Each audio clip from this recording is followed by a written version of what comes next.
Hello नमस्कार, आप सभी लोगों का स्वागत है। मैं हूं राज राणा और आप सब हैं मेरे सुपर स्टूडेंट। कैसे सभी लोग, एक बार मुझे बताओ मेरी आवाज आप तक आ रही है कि नहीं आ रही है। और मैंने आपको बताया था कि कहीं भी सफलता प्राप्त करने से पहले एक चीज है जो आप लोगों के अंदर होनी चाहिए, वो होता है आत्मविश्वास। इसलिए मैं बार बार कहता हूं बिलीव इन योर सेल्फ, अपने आप में विश्वास करो। और जब अपने आप में विश्वास हो जाए तो फिर मेरे साथ जुड़ो एसएसटी विद राज राणा पर, जहां पर आपको डेली पीडीएफ मिलेगी। ठीक है, डिस्कशन कर सकते हो, डायरेक्ट इंटरेक्शन मुझसे सीधे बात कर सकते हो। यहाँ पर क्वेश्चन आंसर भी मिलेंगे, यहाँ पर पोल्स भी मिलेंगे, आपको बहुत कुछ यहाँ पर मिलता रहेगा। तो कैसे हैं सभी लोग, एक बार बताओ। स्वाति, नूर, निक्की, साधना, पलामू टाइगर, नूर, नूडल्स, बंटी कुमारी, कैसे हैं सभी लोग, एक बार मुझे बताओ। मेरी आवाज आप तक आ रही है कि नहीं आ रही। और वीडियो को अभी से लाइक और शेयर करते जाओ ताकि आप लोगों के पास, ठीक है, आप लोगों के का तो फायदा हो, इसके अलावा और लोग जो अभी तक नहीं जुड़े हुए उनका भी फायदा होने लग जाए, है ना। Poonam Kumari ji good afternoon. नूर, चलिए। शिवानी सिन्हा बॉयज के लिए, चलिए ठीक है। Razia Sultan good afternoon. किशोर, चलिए। तो अब मैं केवल सबके नाम ही लूंगा। सर अब तो विश्वास टूट रहा है खुद पर। क्यों टूट रहा है पूजा, है ना। चलिए। स्वाति, शशि शेखर त्रिपाठी, बीएस, पूनम, नूर, चलिए शुरुआत कर दें। बताओ, अगर आप कहोगे तभी शुरुआत करेंगे। और शुरुआत करने से पहले आपको पता है कि हम एक सीरीज चला रहे हैं जहां जीके जीएस, जिसमें एनसीईआरटी के 6 से लेकर 10 तक की सारी पुस्तकें, इसके अलावा लूसेंट, इसके अलावा घटना चक्र और बीपीएससी के जितने भी प्रीवियस ईयर के क्वेश्चन पेपर हैं वो सारा कुछ मैं आपको करा रहा हूं, है ना। वो सब कुछ मैं आपको करा रहा हूं। और चले शुरुआत करते हैं। आवाज थोड़ी स्लो आ रही है ना, बता दे चलना मुझे। आवाज स्लो आ रही है तो आवाज को तो हम बढ़ा देंगे। वैसे आवाज स्लो तो नहीं है, ठीक ठाक है आवाज तो, है ना। अरे सही आ रही है, मजबूत हवा वो आ रही है, आवाज मजबूत हवा बोल रहा हूं मैं, आवाज मजबूत आ रही है ना। चलो, तो ये है आप लोगों के लिए लगभग 60-70 हजार जगह आने वाली है। और 60-70 हजार जगहों को प्राप्त करने के लिए आपको केवल और केवल एक काम करना चाहिए, ठीक है। केवल पढ़ाई, पढ़ाई और पढ़ाई। 3 बार पढ़ाई करनी है आपको, सुबह, दोपहर और शाम को, ठीक है। रात में हो सकता है कम पढ़ाई करें, लेकिन 3 टाइम तो आपको अच्छे से पढ़ाई करने का। 3 टाइम अच्छे से पढ़ाई कर ली तो फिर आपका सिलेक्शन रुक जाएगा। पहला तड़कती फड़कती बिजली की तरफ से प्रश्न है, है ना, कि लैंड ऑफ थंडरबोल्ट किसे कहा जाता है। What is called the land of Thunderbolt, ठीक है, ये प्रश्न है। और ये प्रश्न बहुत ज्यादा आता है, मोस्ट इंपोर्टेंट प्रश्न है। अगर आपके दिमाग में ये आ रहा है कि सर ये थंडरबोल्ट क्या होता है, तो इसको कहते हैं तड़ित झंझा। जैसे कि मैंने आपको यहां पे दिखा दिया है कि बादलों के साथ साथ आपने गरज चमक के साथ बिजली चमकते हुए देखा होगा, ठीक है। नहीं सर आवाज तो कोयल जैसी आ रही है, तो मुझे कोयल बना के छोड़ोगे, है ना। गुंजा कुमारी, ब्लॉग विद रुद्रांश। और चलिए इसका आंसर बताओ, फिर हम आगे बढ़ते जाएंगे, है ना। चलो, तो इसका जो राइट आंसर थंडरबोल्ट में क्या होता है, 2 चीजें होती है। थंडरबोल्ट क्या है, अगर आपको याद है ना, तो इसको चमक, जो चमक आती है ना, चमक जो होती है ना, वही थंडरबोल्ट होती है। तो चमक दिखाई दे रही है, इसके अलावा आपको आवाज सुनाई देती है। तो ये बादलों में लगातार कड़कती हुई बिजली, इसके साथ बारिश भी होती रहती है, वही होता है लैंड ऑफ थंडरबोल्ट, ठीक है। लैंड ऑफ ड्रैगन बोल्ट भी बोलते हैं इसको, ड्रैगन। तो ऐसा भी कभी प्रश्न आ सकता है, तो ध्यान रखना। तो राइट आंसर क्या है इसमें, भूटान इज राइट आंसर। ये कई बार प्रश्न आ चुका है आपके एग्जाम में, है ना। एग्जाम में आ चुका है, तो आप अच्छे से तैयार हो जाओ, इस चीज के लिए जरूरी है आप लोगों के लिए, है ना। अगला प्रश्न देखिए कि भूटान के बारे में थोड़ा सा मैं आपको बता दूं।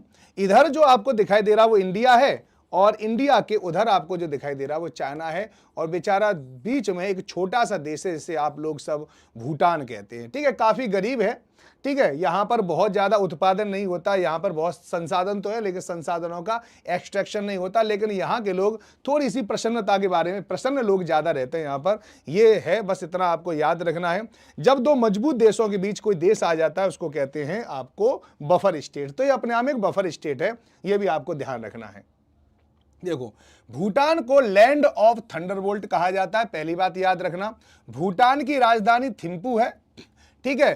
कुला कांगड़ी भूटान की सबसे ऊंचा पर्वतीय शिखर है, इसको आपको याद रखना है ना। संकोश, मानस यहां की प्रमुख नदियां हैं, जो ब्रह्मपुत्र की सहायक नदियां हैं। संकोश याद रखना, मानस याद रखना।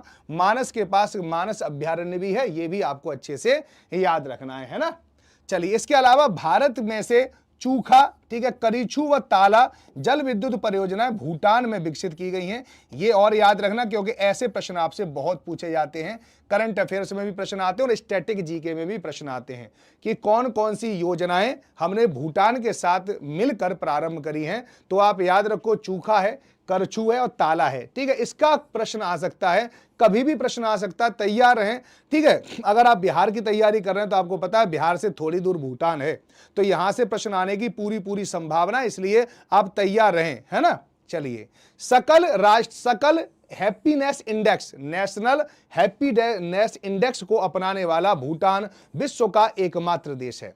हमेशा हर जगह किसी देश का विकास जीडीपी से मेजर किया जाता है कि वहां पर एक वर्ष के दौरान कितनी वस्तुओं और सेवाओं का यानी उत्पन्न हुई है, कितनी वस्तु और सेवाएं बनाई हुई हैं। ठीक है, और इसी के आधार पर पता किसी भी देश को जज किया जाता है कि वो कितना विकसित हो गया है। लेकिन यहां पर प्रसन्नता के आधार पर, इसको कहते हैं नेशनल, ठीक है, हैप्पीनेस इंडेक्स, ठीक है, NHI, इसके आधार पर इसके विकास को हम तरजीह देते हैं।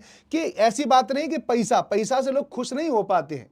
पैसा, ठीक है, पैसा से व्यक्ति क्या होता है, ऐसा थोड़ी है व्यक्ति केवल और केवल पैसे से खुश रहे, लेकिन खुशी इंपॉर्टेंट है, पैसा इंपॉर्टेंट नहीं, खुशी है। ठीक है, तो इसीलिए कहा है कि हैप्पीनेस इंडेक्स, जरूर नहीं कि जिसके पास पता है ऑडी है वो खुश हो, जरूर नहीं कि जिसके पास मर्सिडीज हो वो खुश हो, और जरूरी हो है कि जिसके पास बुग्गी है, बैल है, क्या वो दुखी हो, ऐसा नहीं है। तुमने देखा होगा गांव में कुछ बूढ़े बड़े लोगों को देखा होगा, वो खेत पे जाते हैं और लंबा सा गाना आवाज खींच के गाते हैं। ठीक है, बड़े ही खुश दिखाई देते हैं। कुछ नहीं है, शाम की रोटी का भी इंतजाम नहीं है, लेकिन खुश हैं, क्योंकि खुशी कभी ना तो पैसा देता ना कुछ देता। ये मन की एक ये पता है, ये आंतरिक चीजें होती हैं जिसको आपको समझना होगा और जरूरी है। ठीक है, नहीं सर आप बिल्कुल चांद की तरह दिखते हुए, मैं चांद की तरह मत दिखवा, चांद में बहुत गड्ढे हैं, तुम्हें पता है कि नहीं। मेरे इतने ऐसे चेहरे को तुम चांद से तुलना मत करो, ठीक है, समझ आएगा नहीं। जो अभी हमारे चंद्रयान ने फोटो भेजा चांद का, बहुत ही बुरा फोटो है, समझ में आएगा नहीं। तो याद रखना। आतंकवादी जिले से प्रणाम। अच्छा रियुराज, चलिए खुश रहो, जीती रहो, है ना। ये आतंकवादी जिला कौन सा होगा तुम्हारा। पहले तो रेडियो पर गाना सुन के खुश होते थे। हाँ, तो खुशी अलग चीज है। बहुत सारे लोगों के पास सब कुछ है फिर भी खुशी नहीं है, और बहुत सारे लोग ऐसे हैं जिनके पास कुछ नहीं है तो भी खुश है। ठीक है, मुझे देखो, मेरे पास कुछ भी नहीं है, मैं बहुत खुश हूँ, है कि नहीं, और हमेशा खुश रहता हूँ, और मैं चाहता हूँ मेरे साथ साथ तुम भी खुश रहो, है ना। चलो आगे चलते हैं, इतनी चीजें हो गई। इसके बाद देखते हैं, ये तड़े झंझा होती है। यहाँ पे ध्यान रखो कि जब भी कोई बादल होता है ना, कोई बादल हो, तो बादल में याद रखो कि जब क्या होता है कि हवा चलती है और बादल के कण होते हैं छोटे छोटे, तो कणों में पता घर्षण होता है, और कणों के घर्षण की वजह से वो आवेशित हो जाते हैं, यानी उन पर चार्ज आ जाता है, या तो पॉजिटिव आ जाएगा या नेगेटिव आ जाएगा। समझ में आएगा नहीं, पॉजिटिव या नेगेटिव, उस पर करंट आ जाता है। तो यहां पर मान लो ये बादल है, इस पे पॉजिटिव करंट है, नीचे नेगेटिव है, और यहां पर दूसरा बादल होगा, यहां पर भी तो हो सकता है पॉजिटिव करंट बन जाए, आयन बन जाए और नेगेटिव बन जाए। और जब भी ये पॉजिटिव जो पॉजिटिव है वो इस नेगेटिव को अपनी ओर खींचता है। दो बादलों के बीच में जगह होती है, जब ये चार्ज यहां से लेकर इधर भागता है तो बीच में यही आपको दिखाई देता है, उसी को हम तड़ित झंझा कहते हैं, तड़ित झंझा। ठीक है नहीं, याद रखना, उसी को चमकती हुई बिजली कहते हैं, जो आपको याद रहनी चाहिए और भूलना नहीं चाहिए आप लोगों को, है ना। चलिए अब देखो, सर आपके पास टेक्स्ट बुक की टी शर्ट है खुश होने की, तो आप भी पहनो, हम कब मना कर रहे हैं, बताओ तुम्हारी भिजवा दूं, है ना। चरण इस पर चलिए, खुश रहे नालंदा की धरती से। राजेश ठाकुर कैसे हैं आप बताइए। मेरे पास भी कुछ नहीं है सर, फिर भी खुश हो। बिल्कुल सही बात है, हाँ, मेरे पास राज राणा सर जैसे गुरु हैं, ठीक है। चलिए ये बहुत अच्छी बात है, तुमने सही बात कही, है ना, ये बात तुमने अच्छी बात कही, है ना। चलो, तो साल 1872 में वैज्ञानिक बेंजामिन फ्रैंकलिन ने पहली बार बादलों के बीच बिजली चमकने की सही वजह बताई।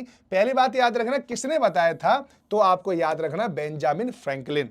कॉपी पर लिख लो, याद कर लो, ठीक है, तैयार कर लिया करो जो चीज मैं आपको पढ़ाता हूं, है ना। 12 बजे आपकी केवल ज्योग्राफी क्लास चलती है और इस जगह SST की क्लास चलती है। दोनों में डिफरेंस ये है, जो आपको ध्यान रखना है ना।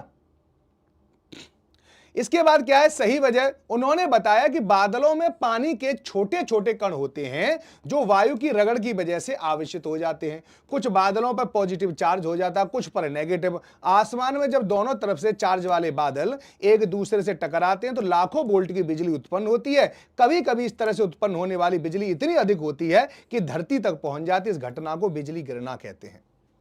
ठीक है नहीं?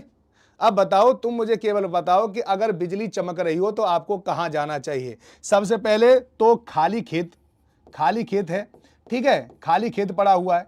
इसके अलावा एक पेड़ है, ठीक है, इसके अलावा एक लोहे की छत है, इसके अलावा एक खंबा खड़ा हुआ है, खंबा, ठीक है। तो आप बताओ कहां पर खड़े होना आपके लिए ज्यादा अच्छा है, सबसे ज्यादा अच्छा कौन सा है, जल्दी बताओ, है ना, जल्दी बताओ कि अगर बिजली चमक रही है तो ध्यान रखो, बिजली चमकती है तो यहां पे मान लो पॉजिटिव आवेश है, तो हमेशा ध्यान रखो जो पेड़ होते हैं उसमें नेगेटिव आवेश आ जाता है। ठीक है नहीं? कभी कभी पता अगर आप भीगे खड़े हुए हो तो आप में भी नेगेटिव आवेश आ जाएगा और पॉजिटिव नेगेटिव को अपनी ओर खींचता है और बिजली यहां तक आ जाएगी। इसी को कहते हैं बिजली का गिरना। तो अगर आपको बचना है तो खाली खेत को चुनना, ये जरूरी याद रखना। ठीक है, खाली खेत होना चाहिए, ध्यान रखना, है ना, तो बच जाओगे। तुम हमेशा कहीं पेड़ के नीचे चले जाओ, पेड़ों पे सबसे ज्यादा बिजली गिरती है और लट्ठों पे सबसे ज्यादा बिजली गिरती है। और अगर आप भीगे हो तो आपके ऊपर भी बिजली गिर सकती है। गाड़ी पे खूब बिजली गिरती है, जो कार वगैरह होती हैं। इसलिए बचे रहें, अपने आप को सुरक्षित रहें, जीते रहें। ठीक है नहीं? साइंस वाले के लिए ज्योग्राफी क्लास अरे कर लिया करो, तुम्हें कुछ न कुछ तो मिलेगा ही। मध्य रात्रि के सूर्य का देश किसे कहा जाता है? दूसरा प्रश्न आपके लिए ये है ना। अब कहते हैं मध्य रात्रि का देश, यानी रात के आपके घड़ी में बजे हुए हैं 12। कितना बज रहा है? 12 PM हो रहे हैं। और कितना अच्छा लगेगा कि आपके आसमान में सूरज निकल रहा है। हाँ हाँ, मजा आ जाएगा ना, बताओ। यानी और पता है ये तो कुछ नहीं, ये तो मैं सामान्य बात बता रहा हूं आपको। कुछ देश तो ऐसे हैं, अगर मैं आपको देश बताऊं, इस लाइन को याद रखना, ये वाली लाइन दिखाई दे रही है, और एक डेट याद रखना, उस डेट का नाम है 21 जून। 21 जून को इस रेखा को कहते हैं आर्कटिक सर्कल। इस रेखा को जानते हो आप? इसको कहते हैं आर्कटिक सर्कल। और अच्छी तरह से बता दो इसे क्या कहते हैं? 66.5 डिग्री नॉर्थ, ये भी कहते हैं इसे। आर्कटिक सर्कल के ऊपर ये जितना भी आपको क्षेत्र दिखाई दे रहा है, यहां से लेकर यहां तक, यहां पर 24 घंटे दिन होता है। किसी भी टाइम यहां पर रात नहीं होती, नो नाइट। कितनी अच्छी बात है, समझ आ गया नहीं? कितनी अच्छी बात है, याद रखना इसके ऊपर। अगर आप कभी जाओ तो मान लो आइसलैंड आप गए तो यहां पर रात के 12 बजे का 24 घंटे सूरज निकलेगा। इसके अलावा नॉर्वे में, स्वीडन में, फिनलैंड में, यहां पर आपको साइबेरिया में, इसके अलावा ग्रीनलैंड में, कनाडा में, अलास्का में, ये सब ऐसे ऐसे देश हैं जहां पर रात के क्या 24 घंटे दिन निकलता है, 24 घंटे सूरज निकलता रहता है। अब कहोगे सर रात कब होती है, सोते कब है? ठीक है, ये पर्दा लगा लगा के सोते। हमारे यहाँ पर्दों का रिवाज आया है ना, वो यहीं से आया है। पर्दे से यहाँ पर जबरदस्ती बच्चों को बुलाया जाता है, बेटा आजा, ठीक है, सो जा। बच्चा कह रहा है धूप निकल रही है अभी तो, लेकिन बच्चे सोते नहीं है, जबरदस्ती सुलाने पड़ते हैं, वही जगह है। समझ आएगी नहीं? अब देखो, ये दुनिया को, ये सब जगह 12 बजे सूरज निकलता था, रात के 12 बजे, ठीक है। लेकिन दुनिया को सबसे पहले नॉर्वे ने यह समझाया कि ये बताया सबसे पहले दुनिया को कि ऐसा है कि मेरे यहां पर रात के 12 बजे सूरज निकलता है। सुना तुमने? कहते नहीं, अरे सुना, मेरे यहां रात के 12 बजे सूरज निकलता है। फिर दूसरी जगह गए नॉर्वे के, तुम्हें पता है मेरे यहां रात के 12 बजे सूरज निकलता है। फिर तुम्हारे यहां पहुंच गए, फिर पूर्णिया वाला के यहां पहुंच गए, उन्होंने बताया तुम्हारे यहां पे सूरज निकलता है, हमारे यहां रात के 12 बजे।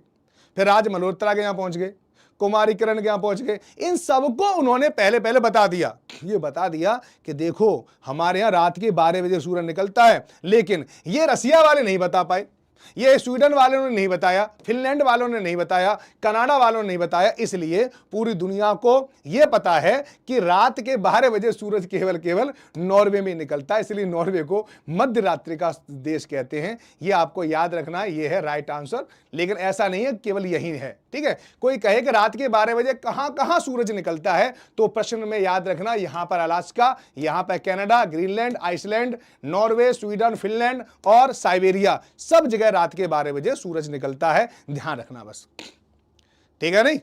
इतनी बात आपको समझ में आई या नहीं आई? चलो अगला प्रश्न आप लोगों के लिए, लेकिन उससे पहले मैं आपको बता दूं, ठीक है नहीं? अब देखो धरती हमारी क्या है, ऐसे करके अब आप कहोगे सर ये कारण क्या है, तो देखो ये क्या है, विषुवत रेखा, ये क्या है, कर्क रेखा, ये मकर रेखा, और ये हमारी धरती का क्या है, उत्तरी ध्रुव, और ये क्या है, दक्षिणी ध्रुव।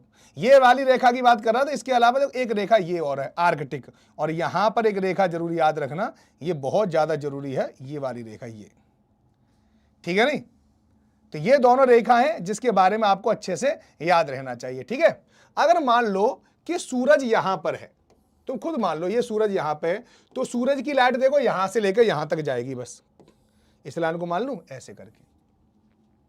तो देखो ये वाला जो रिश्ता दिखाई दे रहा है आपको, ये वाला हिस्सा, ये अब यहां पे देखो सूरज की लाइट आ रही है ना, लगातार आ रही है, लगातार आ रही है ना, ठीक है। तो इस वाले हिस्से को, ये इधर वाले हिस्से पर भी लाइट है, और देखो इधर वाले पर है, तो यहां रात होगी नहीं। तो इस तरह से रहता है। इस समय पर हमारी पृथ्वी कुछ इस प्रकार से रहती है जैसे कि मैंने आपको यहां पर बताया है, ठीक है। 21 जून को, ये 21 जून को ही होता है। यहां पे देखोगे 21 जून को, देखो ये वाली लाइन हमारी धरती की, देखो ये वाली लाइन है, और नॉर्वे वगैरह सब यहां पे हैं, इसलिए यहां पे 24 घंटे का दिन रहता। कब, ये 21 जून की बात है, हर टाइम नहीं होता। अगर ये 22 दिसंबर होगा तो यहां पर 24 घंटे की रात रहती है, फिर यहां पे 24 घंटे की रात हो जाती है, यहां पे दिन ही नहीं निकलता है। नहीं गजब की बात, तो गजब की बात है, गजब की बातों को गजब तरह से याद रखो, भूलोगे नहीं, है ना। अगला प्रश्न ये है, एक खूबसूरत सी मैं आपको सुंदरी दिखा रहा हूं, ठीक है नहीं। ये प्रसिद्ध जनजाति बुशमैन है, ये बुशमैन जनजाति की लड़की है, ठीक है। बुशमैन का संबंध किससे है, कालाहारी मरुस्थल से, कोंगो से, अमेजन से, या अरब के मरुस्थल से, बताओ। कितनों ने इस लड़की को देखा है, कहीं पे देखा हो तो बताओ, है ना। तो ये बुशमैन है, जैसे हमारे आप जनजातियों नाम होते हैं ना, यहाँ पे जनजाति हैं, तो ध्यान रखो, है ना। तो यहाँ पे है मेहरू दी राज थैंक गॉड हैंग, गॉड नहीं रे बाबा, क्या लिख रहे हो तुम्हें। आज गांधी जयंती है, मेरे पापा गांधी जयंती पे स्पीच देते देते रो रहे थे, क्यों है गांधी जयंती, आज तो गांधी जी पैदा हुए, तो रोने की जरूरत क्या है। जब उनकी मृत्यु दिवस हो ना, उस पर रोना चाहिए, ठीक है। आज तो पैदा हुए थे, किसी के पैदा होने पे थोड़ी रोते हैं मना कर देना, समझाना। देखो गांधी जयंती पर रोते नहीं है। और गांधी जी के साथ साथ एक और महान सपूत भारत के, उनकी भी तो जयंती है, ठीक है, जिनका नाम रेड है, याद करो, है। चलो कुछ तो आपको याद आ गया होगा, बाकी मैं भी याद करवाता हूं। तो इसका राइट आंसर का बुशमैन जनजाति जो है वो कालाहारी मरुस्थल है, याद रखना। अफ्रीका का ये बहुत बड़ा मरुस्थल है, और ये कहां पर है, अफ्रीका में है, ठीक है नहीं, अफ्रीका। और अफ्रीका में एक जगह है जिसका नाम है बोत्सवाना, एक बोत्सवाना देश है, यहां पर कालाहारी मरुस्थल है, ठीक है। और ये उष्ण मरुस्थल है, ये भी आपको ध्यान रखना है। यहाँ पे हमेशा हमेशा हमेशा गर्मी पड़ती है, यहाँ पे सर्दी का नामो निशान नहीं आता है, इसलिए आप अच्छे से तैयार रहो, है ना। चलो अगला प्रश्न से पहले थोड़ा सा आदिवासी संघर्ष के बारे में, थोड़ा एनसीईआरटी के कुछ आपको चीज बता दूं जो आपको आदिवासी के बारे में कहते हैं। अनुसूचित जातियों की तरह अनुसूचित जनजातियों को भी भारतीय संविधान द्वारा विशेष रूप से निर्धनता, शक्तिहीनता, सामाजिक लांछन से पीड़ित सामाजिक समूह के रूप में पहचाना गया है।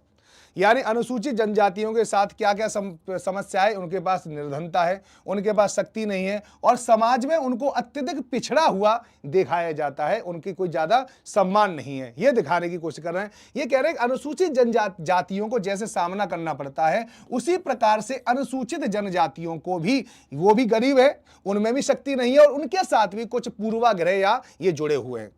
या जनजातियों को ऐसा वनवासी समझा गया है जिनके पहाड़ी या जंगली इलाकों के विशिष्ट परिस्थितियों में आवास ने अपने आर्थिक, सामाजिक और राजनीतिक विशेषताओं को आकार दिया, लेकिन ये पारिस्थितिकी पृथकता कहीं भी पूर्ण नहीं थी, अर्थात वे एकदम अलग थलग या संपर्कहीन नहीं थे।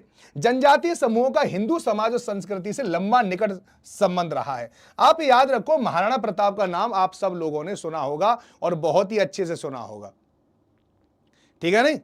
आपने बड़ा ही अच्छी तरह से नाम सुना होगा, बढ़िया तरह से, ठीक है। महाराणा प्रताप के साथ एक जनजाति थी, उस जनजाति का नाम है भील जनजाति। इस भील जनजाति ने महाराणा प्रताप के साथ मिलकर अकबर की सेना के छक्के छुड़ा दिए थे। अब आप यही सोच सकते हो कि ये जनजाति अलग नहीं रहती थी हमेशा के लिए, कि जंगलों में रहती थी, इनका कोई किसी से संबंध नहीं था, इनका कोई विकास नहीं था। ऐसा नहीं है जो आपको लगता होगा, ये लगता होगा है नहीं, ठीक है नहीं। दलित शब्द की तरह आदिवासी शब्द, अब आदिवासी शब्द की परिभाषा कभी पूछ ले कि आदिवासी शब्द का मतलब क्या है, तो आप यहां पे याद रखना, आदिवासी शब्द भी राजनीतिक जागरूकता और अधिकारों की लड़ाई का सूचक बन गया है। इसका शाब्दिक अर्थ है मूल निवासी। इसका शाब्दिक अर्थ क्या? आदिवासी का मूल निवासी। कभी ये प्रश्न आ जाए तो आप झट से इसका आंसर लगा देना। और दलित शब्द का मतलब क्या है? दबा हुआ, कुचला हुआ, ठीक है, जिसको दबाया गया हो, जिसके अधिकारों को दबाया गया हो, उसको दलित कहते हैं। आदिवासी का अर्थ क्या है? कि मूल निवासी। और इस शब्द को औपनिवेशिक सरकार और बाहरी बाशिंदों तथा साहूकारों द्वारा दी जा रही घुसपैठ के विरुद्ध तैयार किया गया। देखो अब याद रखना, ये जनजातीय क्षेत्र है, ये यहां पे जनजातीय क्षेत्र है, वो पेड़ पौधों पे रहते हैं, ठीक है, पेड़ों के आसपास उनका आसरा है। अब यहां पे अंग्रेजों ने यहां पे आना शुरू कर दिया। अंग्रेज यहां पे आते थे, अंग्रेज कभी कभी भारतीय लोगों को यहां पे भेजा करते थे। तो ये क्या कहने लगे कि देखो मैं तो यहां का मूल निवासी हूं, तुम तो बाहर के आए हो।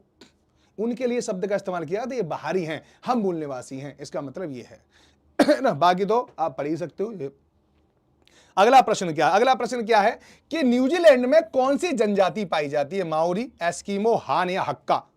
ये प्रश्न का आंसर बताओ। देखो ये जनजाति है, और ये कब का है? जब नरेंद्र मोदी न्यूजीलैंड गए थे तब इन जनजातियों ने अपने पारंपरिक डांस को दिखाया था, है ना। इनको पारंपरिक डांस दिखाया था, वही डांस आपको यहां पे करते हुए दिखाई दे रहे हैं। और देखो इनकी सुंदरता देखो, ठीक है, इनका कलर देखो। तो ये जनजाति है और इनका चेहरे का एक्सप्रेशन देखो। ये वीर युद्ध होता है, वीर युद्ध, यानी जो पता, एक तो युद्ध होता है श्रृंगार, वो नृत्य होता है श्रृंगार वाला, जिसमें प्रेम प्रेम ये चीज दिखाई जाती है। एक होता है वीर, जो चेहरे की भाव भंगिमा थी थोड़ा दृढ़, यानी दृढ़ और स्थायी व्यक्ति को दिखाया जाता है, वो है ये, है ना।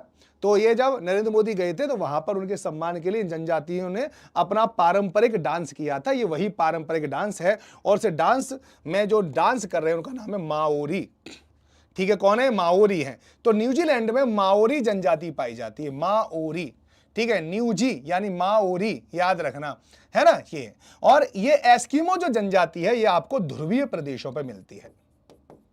अब आप कहोगे सर ध्रुवीय प्रदेश कौन से होते हैं? जहां पर टेम्परेचर 0 डिग्री से हमेशा नीचे रहता है, ठीक है, वो ध्रुवीय क्षेत्र होते हैं। यहां पे बर्फ जमा रहती है, बर्फ के कारण यहां पे लोग बर्फ का ही घर बना लेते हैं, जिसे हम इग्लू कहते हैं, ठीक है, इग्लू। अब ये लेट के घुसते हैं इसके अंदर। जो बर्फ होती है अब ऊष्मा की कुचालक होती है, इसलिए अंदर की ऊर्जा को बाहर नहीं आने देती, इसलिए गर्म रहते हैं। यहां पे जलाने के लिए वो याक जो होता है, यहां पे याक और होते हैं इनके पास, याक, ठीक है, उसकी चर्बी का इस्तेमाल करते हैं, उसकी चर्बी से उसमें आग लगा लेते हैं, ठीक है, और वहां पे उजाला बना रहता है, इतना ध्यान रखना। साथ ही कुत्तों से कुछ चीजें खिंचवाते हैं, उसमें पहिए नहीं होती, उसको कहते हैं स्लेजिंग, तो स्लेजिंग भी करते हैं। एक और एस्किमो के लिए वो है कि नरभक्षी होते हैं, आदमी को भी खा जाते हैं, ठीक है। तो जो भी तुम में से ज्यादा खूबसूरत है कृपया यहां न जाएं, ठीक है। सबसे पहले खूबसूरत, तुमने भी देखा होगा कभी जब बकरा लोग खरीदने जाते हैं या मुर्गा खरीदने जाते हैं, ज्यादा खूबसूरत हो वो सबसे पहले कटता है ना। तो याद रखना, तो कम से कम जितने जितने तुम में से खूबसूरत हैं लोग कृपया यहां न जाएं, ठीक है। ध्रुवीय क्षेत्रों में पकड़ में आ गए तो फिर छोड़ा नहीं जाएगा, है ना। तुम भी किसी का क्या बन जाओगे, कोई कबाब फवाब ये बन सकते हो। ये जो हान और हक्का है दोनों ही चाइना में पाई जाती है जनजाति, ये आपको दोनों को ध्यान रखना है ना। भारतीय संविधान में अनुसूचित जनजाति की कोई परिभाषा नहीं है। जनजाति शब्द को सर्वप्रथम ठक्कर बप्पा ने दिया था। मोस्ट इंपोर्टेंट एक और फैक्ट, आपको बढ़िया फैक्ट मिलता है जो आपको लिए जरूरी है, और ध्यान रखो, रट लिया करो मेरे एक एक चीज को, है ना। ठीक है नहीं। अब जो कमेंट आ रहे हैं इसका मतलब सब तुम अपने आप को खूबसूरत समझते हो, है ना। चलो कोई बात नहीं, समझा करो, अच्छी बात है। जनजातियों की विशेषता, देखो जनजातियों की क्या विशेषता होती है? शर्मीला स्वभाव होता है, भौगोलिक एकरूपता, यानी भौगोलिक रूप से एक ही जगह पर रहते हैं, अलग अलग जगह पर नहीं रहते, है ना, ध्यान रखें।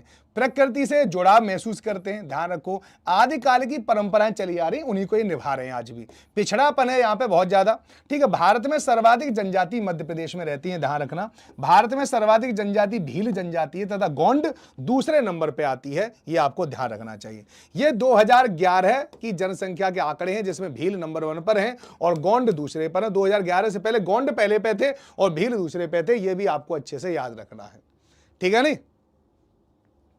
मेरी क्लास कोई भी ले लिया करो, क्योंकि आप जब क्लास लेने के बाद आपको कुछ न कुछ अच्छा मिलेगा, ठीक है। कुछ नहीं मिलेगा तो जीवन जीने के लिए आपको तरीके बहुत मिलेंगे, जिससे आप जिंदगी अच्छी जी पाओगे। थारू जनजाति में दीपावली को शोक का त्योहार मनाया जाता है, याद रखो। और टोडा जनजाति की जो लड़कियां हैं बहुपति विवाह कर सकती हैं। ठीक है, ये अच्छा शादी है ना। बताओ कितने लोग हैं जो इसके समर्थन में, बहुपति विवाह, ठीक है, और कितने लोग ऐसे हैं जो बहुपत्नी विवाह के समर्थन में हैं। ठीक है, चलिए ये बताओ, अब सबकी जगह अलग अलग जनजाति है और जनजातियों में अलग अलग नियम है ना। अब ये बताओ, बहुपति विवाह यानी टोडा जनजाति में एक लड़की चाहे, ठीक है, तो वो कई पति रख सकती है, कोई रोक टोक नहीं है, समझ में आएगा नहीं। लेकिन एक पति कभी दो पत्नियां नहीं रख सकता, यहां पर यह है टोडा जनजातियों में, समझ में आएगा नहीं। इसके अलावा जौनसारी में भी कहीं कहीं बहुपति विवाह, ठीक है, होते हैं, लेकिन बहुपत्नी विवाह तो आपने देखा ही होगा, आपने अपने गांव में भी देखा होगा, बहुत सारे हैं, जैसे किसी की पत्नी के बच्चे नहीं हो रहे हैं तो वो दूसरी शादी कर लाता है, ठीक है। लेकिन हमारे यहाँ पर, हमारी संस्कृति में थोड़ा बहुपति विवाह को थोड़ा ज्यादा अच्छा नहीं माना जाता, इसलिए बहुपति विवाह हमारे तरफ तो नहीं होते हैं, है ना। ठीक है, और कोई करके लाएगी तो कम से कम इधर उधर के तो छोड़ेंगे नहीं उसे। है ना। चलिए, टोडा जनजाति में बहुपति विवाह, अब बहुपति विवाह को आप भूलोगे नहीं, ये आपको ध्यान रखना है ना। हाँ, ध्यान रखना। चलिए, तो आइए आगे चलते हैं। यहां पर तुमने बताया नहीं कितने समर्थन में कितने विरोध में, ये नहीं बताया तुमने जो मैं आपसे पूछ रहा हूं, है ना। आइए, ये तो क्या हो गया रे बाबा, हाँ ऐसा भी होता है, ये अच्छा रूल है। शीला यादव। चलिए, हम सपोर्ट में नहीं है। ये सही नहीं है। ये बताओ, कोई चीज सही या बुरी बात होना, ये वहां के रिवाज के ऊपर डिपेंड करता है। हमें पता क्यों बुरा लगता है, क्योंकि हमारे खानदान में किसी ने शादी नहीं करी ऐसी, ठीक है। लेकिन हमारे खानदान में ऐसी शादी होने लग जाए और 10 पीढ़ी ऐसी गुजर जाए तो आपको अच्छा क्या लगेगा।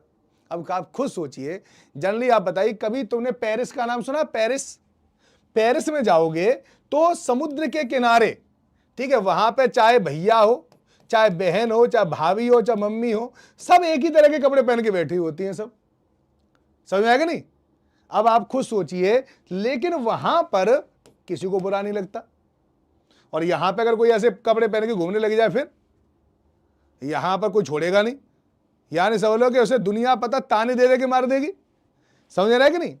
तो हम ये नहीं कह सकते कहीं पे कोई चीज खराब है, कहीं पे कोई चीज अच्छी है, बस इतना जरूर है कि वहां की अपनी अपनी, सबकी अपनी अपनी रिवाज हैं, ठीक है। उन्हीं रिवाजों में वो चीजें ऐसी वहां पे रिवाज है, अब उन्होंने बचपन से यही देखा है, तो इसलिए उन्हें बुरा नहीं लगता, उन्हें खराब नहीं लगता। ये चीज हमारे लिए खराब है, समझ में आएगा नहीं। बहुत सारी जनजाति नग्न रहती हैं, वो हमें देख के ऐसा लगता है कितने, वो कहते हुए कैसे पागल आदमी आगे कपड़े पहन के घूम रहे, है ना। तो ये उनके लिए अलग है ना, वो वाली बात होती है। तो ध्यान रखो कि कोई चीज अच्छी और बुरी नहीं होती, अच्छी और बुरी होती है कि वहां के लोग उसके बारे में क्या सोचते हैं उसके ऊपर। निम्न में से कौन सुमेलित नहीं है। ये यहां पर द्वीप दे रखा है, हिंद महासागर का सबसे बड़ा द्वीप बोर्नियो, ठीक है, प्रशांत महासागर का सबसे बड़ा द्वीप Papua New Guinea, Atlantic ocean का सबसे बड़ा द्वीप ग्रीनलैंड, ठीक है, और द्वीपीय महाद्वीप न्यूजीलैंड। क्या होगा इसमें राइट आंसर, कौन सुमेलित नहीं है, ये बताओ।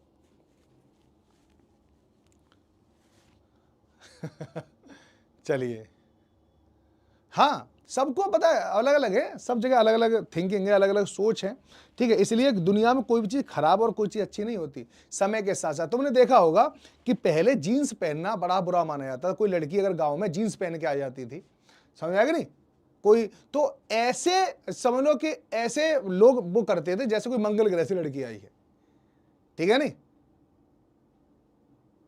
लेकिन आज उस जीन्स को समाज ने स्वीकार कर लिया, तो समाज, अब पता लड़कियां जीन्स पहन के घूमती रहती है, कोई कुछ नहीं कहता। तो यही थिंकिंग होती है, हमारी सोच समय के साथ साथ धीरे धीरे बदलती रहती है। खैर चलो, इसमें अपने अपने विचार हो सकते, हो सकता है आपके विचार मुझसे अलग हो, कोई बात नहीं, वो तो मैं तुम्हें बता रहा हूं, ये नहीं कह रहा अपने विचार थोप नहीं रहा हूं। हिंद महासागर का सबसे बड़ा द्वीप बोर्नियो है, रट लो, याद कर लो।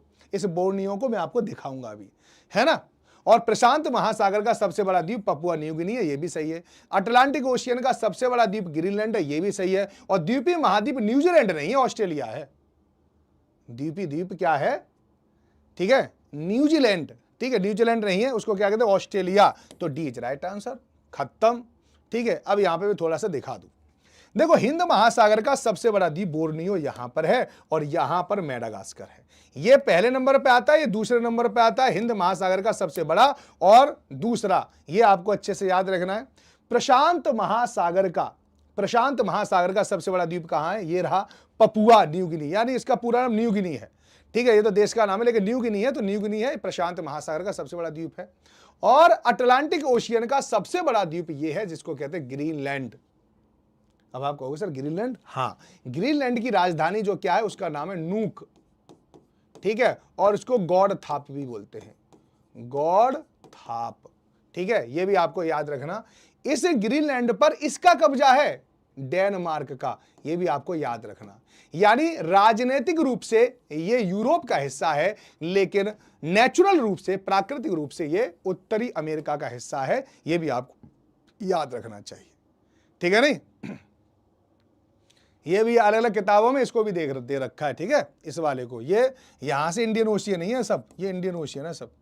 ठीक है, याद रखना, ये सब इंडोनेशिया है, इसलिए ये सब इंडोनेशिया इंडियन ओशियन में आती है, इसलिए माना जाता है ना। तो याद रखना, वैसे ये नहीं आए तो लगा देना उस पर निशान, जैसे हम मन है। ऐड आ रहा है, मेडागास्कर मेडागास्कर मेडागास्कर है, मेडागास्कर मुझे भी तो पता होगा, तुम्हें पता तो मुझे नहीं पता होगा, है ना। फिर भी तो मैं इसे बता रहा हूं तुम्हें, क्योंकि तुम्हारे पेपर में कभी आ जाए तो पहले इसे लगाना और वैसे मन लगाना, है ना। आगे चलते हैं। किस स्थानीय हवा को डॉक्टर हवा के नाम से भी जाना जाता है? इतना बढ़िया प्रश्न है। ठीक है, डॉक्टर हवा से प्रश्न आता है, ये मोस्ट इंपोर्टेंट प्रश्न है ना। एक डॉक्टर हवा से प्रश्न तो आता ही आता है, जिसे आप रट लो, लिख लो, याद कर लो। ठीक है सर, जॉब लेने के बाद आपके साथ युगांडा जाएंगे घूमने के लिए। शाबाश सचिन, तो युगांडा ही मिला घूमने के लिए, है कुछ अच्छी जगह चलना, मेरे पास बहुत सारी जगह घुमाने के लिए तुम्हें, है ना। बता देना कहाँ का चलना है। किस स्थानीय हवा को डॉक्टर हवा के नाम से जाना जाता है? हरमट्टन, चिनूक, शिरोका या फोन? तो राइट आंसर इसमें क्या होगा? हरमट्टन। ठीक है, अब आप कहोगे सर हरमट्टन को डॉक्टर हवा क्यों कहते हैं? डॉक्टर क्या करता है? इलाज करता है, यानी डॉक्टर क्या करता है? रोग में कमी कर देता है, यही तो है। डॉक्टर करता क्या, सोचो ना, डॉक्टर करता क्या है? तो डॉक्टर रोग में कमी करता है। अब ये हरमट्टन जो हवा है देखो यहां चलती है, इस वाली जगह पर। ये वाली जगह क्या है? इसको लिख लो गिनी की खाड़ी, गिनी की खाड़ी, है ना। ये क्या है? गिनी की खाड़ी है, गिनी की खाड़ी है, याद रखना इसको, गिनी की खाड़ी। ठीक है, गल्फ ऑफ गिनी। और ये जो हरमट्टन हवा है कभी कभी इसकी दिशा भी पूछ लेता है। दिशा देखो, दिशा क्या है? ये रही दिशा, तो इसकी दिशा देखो, यहां पर क्या है? ये है आपका वेस्ट, ये है, तो ये किधर से चल रही है? इसकी दिशा होती है, ये है इसकी दिशा नॉर्थ ईस्ट। इसकी कौन सी दिशा है? नॉर्थ ईस्ट दिशा है। ये भी प्रश्न आया है। ठीक है, यहां पर है क्या? यहां पर है सहारा रेगिस्तान।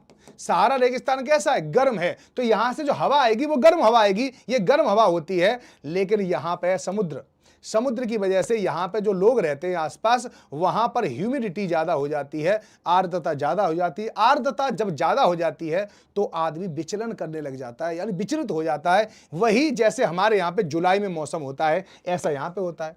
लेकिन हरमट्टन हवा के आने से गर्म हवा, ह्यूमिडिटी कम हो जाती है, यहाँ का मौसम सुहावना हो जाता है, लोग ठीक हो जाते हैं, इसलिए इसको डॉक्टर हवा कहते हैं। बस इतना याद रखना, है ना। इतनी सारी चीज मैंने आपको बता दी, और मैं ले चलता हूं आपको कहां पर? इसके अगले आपको ले चलूंगा मैं शिरोका, यानी अब ले चलूंगा मैं राहुल गांधी की नानी के यहां पे। राहुल गांधी जी की नानी कहां पर है? याद रखने के लिए बता रहा हूं, बस इटली, इटली में चलते हैं, आपको शिरोका के दर्शन कराते हैं इटली में। ठीक है, अब अगर आप इटली में जाना चाहते हो तो आओ, आ जाओ, इटली को मैं दिखाता हूं। यहां पर इटली है, कहां पर? देखो यहां पर इटली है ना। और यहां से ये सहारा रेगिस्तान है, यहां से लेके यहां तक ये वाला सहारा रेगिस्तान से एक हवा चलती है, इसका नाम है शिरोका।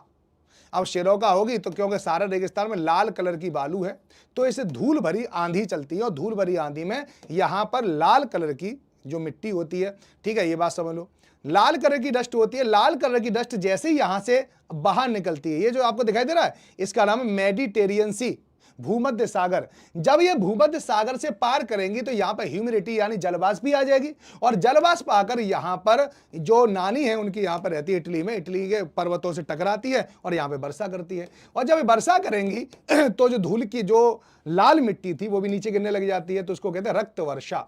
ठीक है नहीं, तो इटली में रक्त वर्षा करती है शिरोका।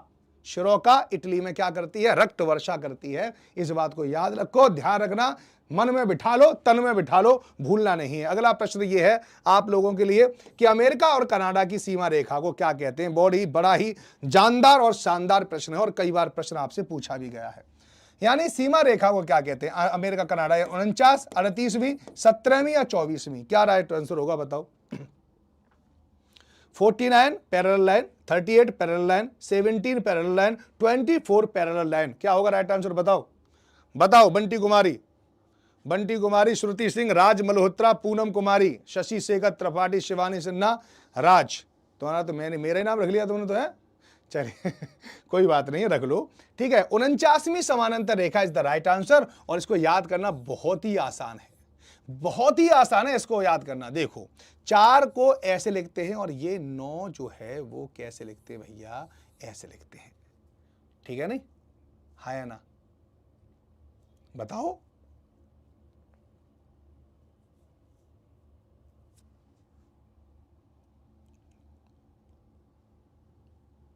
फोर्टी 49, अरे 49 को ऐसे तो लिखते हैं, तो एक तो ऐसे करके लिख दो, एक ऐसे कर दो, ठीक है। तो ये बन गया यू और ये कैसा बनता है सी, ऐसे सी तो बनती है, थोड़ा उल्टा समझ लो, सी हो गई, यू से क्या बन जाएगा यूएसए, सी से क्या बन जाएगा कनाडा, इसी में है, ठीक है। 38 भी किस किस के बीच में, उत्तर कोरिया दक्षिण कोरिया के मध्य में है, याद रखना, उत्तर कोरिया दक्षिण कोरिया। 17 भी किसके पीछे, उत्तर वियतनाम और दक्षिण वियतनाम के बीच में। 24 समानांतर रेखा किसी इंडिया और पाकिस्तान के रूप में मध्य में, लेकिन हम इंडिया इसको नहीं मानते, पाकिस्तान पाकिस्तान मानता है, इसे अपना अपना उसने बना रखा है। आगे मैं आपको सारी रेखाएं बताऊंगा अभी, ठीक है, ये वाली जो है, तो टेंशन मत लो। ये तो आंसर 7 आ ही गया, ये क्वेश्चन पेपर आउट हो गया अगला वाला, तो ये आपको ध्यान रखना चाहिए, है ना चलिए यहाँ पे देख लो कि जर्मनी और पोलैंड की सीमा रेखा जानी जाती है, जर्मनी और पोलैंड की सीमा रेखा जानी जाती है मैडन सीन, हिंडोनवर्ग, ऑर्डर सीन या सीज फ्रैड। तो आज आंसर तो मिल ही गया था आपको, हिंडोनवर्ग कहते हैं, दैट्स द राइट आंसर, हिंडोनवर्ग, है ना। चलिए ये भी बता दूंगा, सारी चीज बता दूंगा, टेंशन मत लो, पहले इनको कर लो। डूरंड रेखा देख लो, डूरंड रेखा अफगानिस्तान और पाकिस्तान की सीमा पर 2640 किलोमीटर लंबी सीमा रेखा है, जिसका 1/6 किलोमीटर भाग भारत से मिलता है, ये आपको ध्यान रखना है। यह है डूरंड रेखा, डूरंड मानी डर। अब बताओ डर, डर कहां पर है, आप पाकिस्तान जाओगे तो आपको डर लगेगा, अफगानिस्तान जाओगे तो धड़कनें रुक जाएंगी, है ना, ये दोनों ही जगह है, कब बम फूट जाए, ठीक है। तो वो आपको पाकिस्तान में नहीं पता, अफगानिस्तान में नहीं पता, डर है, जहां डर है वहां पर डूरंड है, बस इतना याद रखना। और 1886 में इसका निर्माण हुआ था ब्रिटिश भारत और अफगानिस्तान के मध्य में, इतना भी आपको याद रखना, ठीक है नहीं, इतना भी आपको याद रखना है। और आइए इस पर थोड़ा सा और आगे बढ़ते हैं। अगली है मैकमोहन रेखा, जिसकी स्थापना 1914 में हुई थी, ठीक है। मैकमोहन, इंडिया यानी ब्रिटिश इंडिया, जब क्योंकि इंडिया गुलाम था उस समय पर, ब्रिटिश इंडिया और तिब्बत के मध्य में, ब्रिटिश इंडिया और तिब्बत के मध्य में हुई थी। तो इस वाली बात को भी आप बिठा लो, दिमाग में बिठा लो, ठीक है। ये है सर मैकमोहन ने, ठीक है, सर मैकमोहन ने भारत चीन सीमा के विवाद को सुलझाने के, भारत चीन सीमा, चीन थी नहीं उस समय, काट दो ऐसे, ऐसी गुस्सा आती है चीन को देख के, ठीक है नहीं, आपको गुस्सा आती है कि नहीं।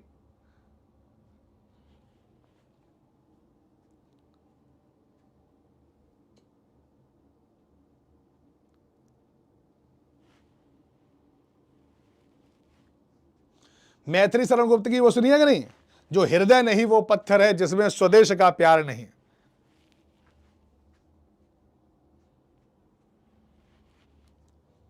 ऐसी बात है, जब स्वदेश की बात आ जाती है तो चाइना को तो काटने का मन करता है ना चाइना की जगह क्या लिख दो, तिब्बत, क्योंकि उस समय पर चाइना था ही नहीं, तिब्बत था।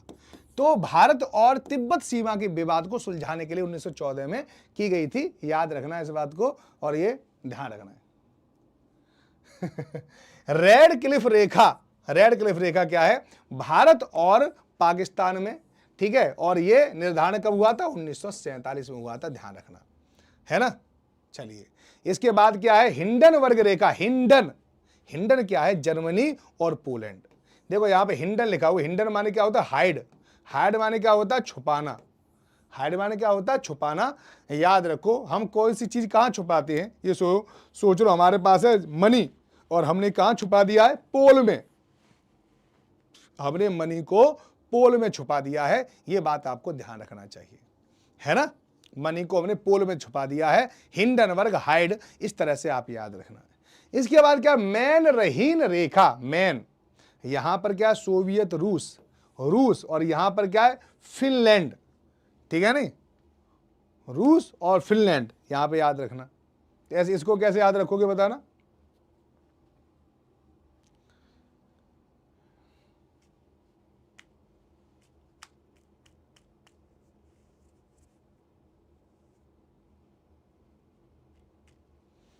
बिना तुक्का के याद करना है, बिना वैसे याद करना है ना ऐसे याद रखना।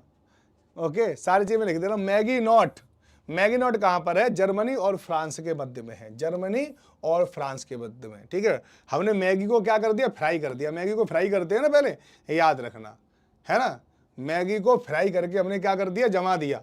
तो जर्मनी और फ्रांस में क्या है, मैगी नॉट है ना याद कर लो कैसे कि नहीं। हाँ जी, 17वीं समानंतर रेखा, मुझे लग रहा तो सबके अंदर देशभक्ति की भावना उठ गई एक संग मेरे कहने से, है ना मेरे जैसी मैंने कहा है ना, तुम्हारे अंदर एक देशभक्ति की भावना उठ गई है, मुझे लग रहा है। तो फिर मैं आपको बता दूं कि 1948 में तिब्बत पर चाइना ने हमला कर उस पर कब्जा कर लिया था, और उस समय पर जवाहरलाल नेहरू थे, उन्होंने वो कुछ नहीं बोले, उन्होंने कब्जा होने दिया। और 1959 में फिर दोबारा नरसंहार हुआ वहाँ पे बौद्ध भिक्षुओं का, तो बहुत सारे बौद्ध को लेकर दलाई लामा हिमाचल प्रदेश आ गए थे धर्मशाला में, तो वहाँ पे रह रहे हैं तब से लेके अब तक, ठीक है। और 1954 में हमने एक और बेवकूफ़ी कर दी कि तिब्बत चाइना का है, ये बात हमने मान ली 1954 में, जब हमने पंचशील सिद्धांत पर साइन किया था। ये बहुत सारी चीज़ें जिसे सुनोगे ना, जब मैं आपको कोई वर्ल्ड हिस्ट्री पढ़ाना शुरू कर दूं ना, तो आप कहोगे सर ऐसे ऐसे हुआ था। पता है, कभी कभी तो गालियां देने का मन करेगा, ठीक है, कभी अपने आप को कोसने का मन करेगा, कभी चाइना को गालियां देने का मन करेगा, कभी राजनेता को गाली देने का मन करेगा। अंदर से ऐसी ऐसी भावना आएंगी कि बिखर बिखर के रोने लग जाओगे तुम, जब प्रथम विश्व युद्ध, सेकंड विश्व युद्ध को पढ़ोगे, जब पता है खून खराबा जो हुआ था, क्यों हम मरे गए थे 1962 में, हम क्यों हारे थे, कभी 1962 में अपने हार का कभी कारण ढूंढ के देखना, पता चल जाएगा। हमारे सैनिकों के पास पता जूते तक नहीं थे, जूते नहीं थे, लद्दाख जैसी ठंड वाली इलाकों में रहने के लिए जूते नहीं थे, हथियार नहीं थे, गोलियां नहीं थी, बंदूक भी नहीं चलती थी, हमारी बंदूक सब हो जाती थी, जाम हो जाती थी, ऐसे हथियार भी नहीं थे हमारे पास। 24वीं समानांतर रेखा ये भारत और पाकिस्तान के मध्य में है, लेकिन पाकिस्तान ये मानता है लेकिन भारत नहीं मानता। 38वीं समानांतर रेखा उत्तर कोरिया दक्षिण कोरिया के मध्य में है। देखो ये 3 लिखा हुआ है तो यहाँ पे 3 है, यहाँ पे 8 लिखा हुआ है तो यहाँ पे 8 लिखा हुआ है, उत्तर और दक्षिण कोरिया याद रखना। 141 ये अलास्का और कनाडा के मध्य में है, ध्यान रखना। 49वीं समानांतर रेखा उत्तर कोरिया दक्षिण कोरिया ओडरनीस, ठीक है, वो ले लो, स्क्रीनशॉट ले लो, क्योंकि ये तुम्हें कभी मिलेगा नहीं, स्क्रीनशॉट ले लो, इसलिए तैयार रहो इसके लिए, ठीक है। पढ़ाऊंगा इसे, सब पढ़ाऊंगा, सब इतिहास वगैरह सब पढ़ाऊंगा, ये सारी चीजें। पूर्व जर्मनी तथा पोलैंड के बीच स्थित और द्वितीय विश्व युद्ध की बाद निर्धारित की गई है। सीज फ्रैड रेखा जर्मनी तथा फ्रांस के बीच है और इसे जर्मनी ने बनाया था, ये याद रखो। अगला प्रश्न ये है, शीतकालीन मानसून में पवनों की दिशाएं किस ओर होती हैं। अगला प्रश्न ये है। और कल से पता है, कल से जो नया बैच शुरू हुआ है आपका शिक्षा, जो बिहार शिक्षक भर्ती का, वो शुरू होने वाला है 5 बजे से लेकर 5 बजे क्लास चलेगी मेरी, 6:30 बजे चलेगी, ठीक है। वहाँ पर तो वहाँ पे टॉपिक वाइज चलेगा। सबसे पहले सोलर सिस्टम की कल वहाँ पे क्लास होगी, और इंट्रोडक्शन ऑफ पॉलिटी यानी ऐतिहासिक जो विकास है हमारे संविधान का, ऐतिहासिक विकास कैसे रहा, वहाँ पे आपको 2 चीज़ें मैं पढ़ाऊँगा, याद रखना। एक तो ज्योग्राफी में पढ़ाऊँगा, ठीक है, तो ज्योग्राफी के एक डेमो मैंने आपको दे दिया था, और एक आपको पॉलिटी का भी मैं आपको एक वीडियो दूंगा, तो उसे भी आप देख लेना, तो आप पता चल जाएगा मैं आपके किस तरह से आपको पढ़ाने वाला हूं, है ना। तो शीतकालीन मानसून में पवनों की दिशाएं किस ओर होती है। उत्तर पूर्व से दक्षिण पश्चिम, दक्षिण पश्चिम से उत्तर पूर्व, पूर्व से पश्चिम और पश्चिम से पूर्व। क्या होगा राइट आंसर बताओ। बहुत सारे लोगों का आंसर ए आने लग गया है ना। इससे पता चलता है कि आप सब बहुत होशियार हो गए हो, है ना हाँ जी, ऐप पर है। तो याद रखो शीतकालीन मानसून में आपको पहले दिखा दूं, ये शीतकालीन मानसून है, ये रहा। शीतकाल में होता क्या है, अब आप कहोगे शीतकाल में मानसून चल कैसे लेता है, तो देखो शीतकाल में देखो धरती जल्दी ठंडी हो जाती है, तापमान कम होता है, हवा ठंडी होकर नीचे बैठती है। एसी से हवा निकलती है, तो एसी को ऊपर लगाते हैं ना, उससे हवा निकलती हुई देखना वो नीचे की तरफ आती है, यानी ठंडी हवा हमेशा नीचे बैठती है। तो नीचे हवा की मात्रा ज्यादा हो जाती है, ज्यादा हवा हाई प्रेशर। यहां पर हमारा जो समुद्र थोड़ा गर्म रहता है, गर्म हवा ऊपर उठती है और यहां पे लो प्रेशर हो जाता है, सीधी बात यह है। और हवा हमेशा हाई प्रेशर से लो प्रेशर चलती है, तो हवा शुरू, इसी को कहते हैं शीतकालीन मानसून। अब यहां पे किसी की डायरेक्शन देखने के लिए आपको ये लगाना है नॉर्थ, साउथ, ईस्ट और वेस्ट। हवा किधर से चल रही है ये मायने रखती है, तो हवा इधर से चल रही है तो इसको कहते हैं उत्तर पूर्वी, उसको क्या कहेंगे, उत्तर पूर्वी मानसून, जो आपको ध्यान रखना है। उत्तर पूर्वी मानसून कहां है, उत्तर पूर्व से दक्षिण पश्चिम की ओर, दैट्स द राइट आंसर, है ना। सर बताइए प्लीज एसएसटी कौन पढ़ाएंगे, एसएसटी मैं ही पढ़ाऊंगा, ठीक है नहीं, 2 सब्जेक्ट मैं पढ़ाऊंगा, एक सब्जेक्ट अनुपम सर पढ़ाएंगे आपको हिस्ट्री, ठीक है नहीं, और ज्योग्राफी और जो पॉलिटी है वो मैं पढ़ाऊंगा वहां पर, है ना। तो आप टेंशन मत लो, आप पढ़ो बस, और बेहतरीन से बेहतरीन आपको नोट्स मिलेंगे। और आपने कितने लोग ऐसे जिन्होंने जो डेमो हुआ था डेमो नहीं देखा है, ठीक है।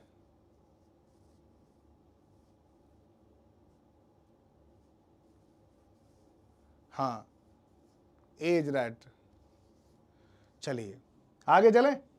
सर बैच कब से स्टार्ट होगा, कल से शुरू हो जाएगा, कल से क्लास है आपकी, ठीक है, कल से पहली क्लास है, तो वहां पर उसके लिए तैयार रहना, अभी से तैयार हो जाओ, ठीक है। चलो अगला प्रश्न देख लेते हैं यहीं पर, महासागरों की लवणता कितनी होती है।